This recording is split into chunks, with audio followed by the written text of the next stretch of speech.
Vishnu ലാലേട്ടന് cake കൊടുക്കുന്നോ? അപ്പൊ വിഷ്ണുവിന്റെ ജനുവരി 1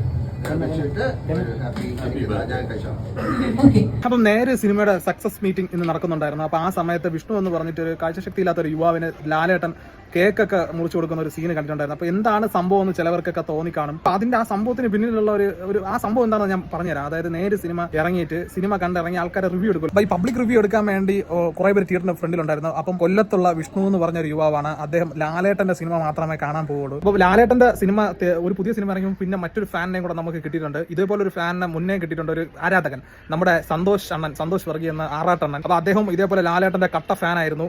അദ്ദേഹം ഇതുപോലെ തന്നെ പ്രശസ്തനായ ഒരാളായിരുന്നു. അതായത് ലാലേട്ടന്റെ ഒരു സിനിമ ഇറങ്ങി കഴിഞ്ഞ ഉടനെ പ്രശസ്തനായ ഒരു വ്യക്തിയായി മാറി. പക്ഷേ ഈ വിഷ്ണുവിന്റെ കേസ് അതുപോലെയല്ല. അപ്പൊ ആ സംഭവം ഞാൻ വ്യക്തമായി നിങ്ങൾക്ക് പറഞ്ഞു. അദ്ദേഹത്തിന് കാഴ്ച പരിമിതിയുണ്ട്. അപ്പൊ അദ്ദേഹം ഒടിയന് ശേഷം കാണാൻ വന്ന ഒരു സിനിമയായിരുന്നു നേരെന്നുള്ള ചിത്രം. അപ്പം ഇവർ റിവ്യൂ എടുക്കുന്ന സമയത്ത് അദ്ദേഹം തിയേറ്ററിൽ നിന്ന് പുറത്ത് വന്നിട്ട് റിവ്യൂ കൊടുക്കുന്നുണ്ടായിരുന്നു ലാലേട്ടന്റെ ഈ സിനിമ കാണാൻ വന്നതിനെ കുറിച്ചുള്ള സംഭവം. അപ്പൊ ആ ഒരു വീഡിയോ ഭയങ്കര വൈറലായിരുന്നു. അപ്പൊ ആ വീഡിയോ കണ്ടിട്ടാണ് ലാലേട്ടൻ ഈ പറഞ്ഞ നമ്മളെ വിഷ്ണുവിനെ നേര് സിനിമയുടെ സക്സസ് മീറ്റ് നടന്ന സമയത്ത് അദ്ദേഹം വിളിച്ചിട്ടുണ്ടായിരുന്നു. അങ്ങനെ വിളിച്ച് വന്ന് അവിടെ വെച്ച് കേക്ക് കൊടുക്കുന്ന ഒരു സംഭവമാണ് നമ്മളിപ്പോൾ കണ്ടത്. അപ്പം നിങ്ങൾ ആ റിവ്യൂ വീഡിയോ നിങ്ങൾ കുറച്ചൊന്ന് കണ്ടു നോക്കൂ. ലാലേട്ടൻ്റെ പടം എനിക്ക് അന്ന് റിലീസിന് അന്ന് കുറേ ഇൻ്റർവ്യൂസ് ഞാൻ കേട്ടു. ലാലേട്ടൻ്റെ പടത്തിന് മാത്രമേ പോകാറുള്ളൂ. പക്ഷേ ഞാൻ ഈ ഓടിയതിന് ശേഷം വന്നത് ഇപ്പോഴാണ്. കാരണം പിന്നെ വീട്ടിലിരിക്കുമായിരുന്നു ഞാൻ. അപ്പോൾ വീട്ടിൽ നിന്ന് ഒരു തിയേറ്ററിൽ പോകാനൊന്നും വരാൻ പറ്റത്തില്ല. അത് ഞാൻ വർക്ക് ചെയ്യുന്നത് ഇവിടെയാണ്.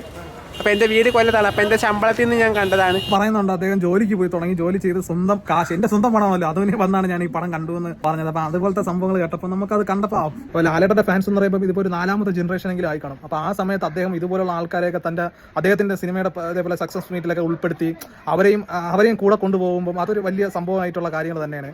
അപ്പൊ അതുകൊണ്ട് തന്നെയാണ് സോഷ്യൽ മീഡിയയിൽ ഇത് ഭയങ്കരമായിട്ട് വൈറലാവാനുള്ള ഒരു പ്രധാന റീസൺ.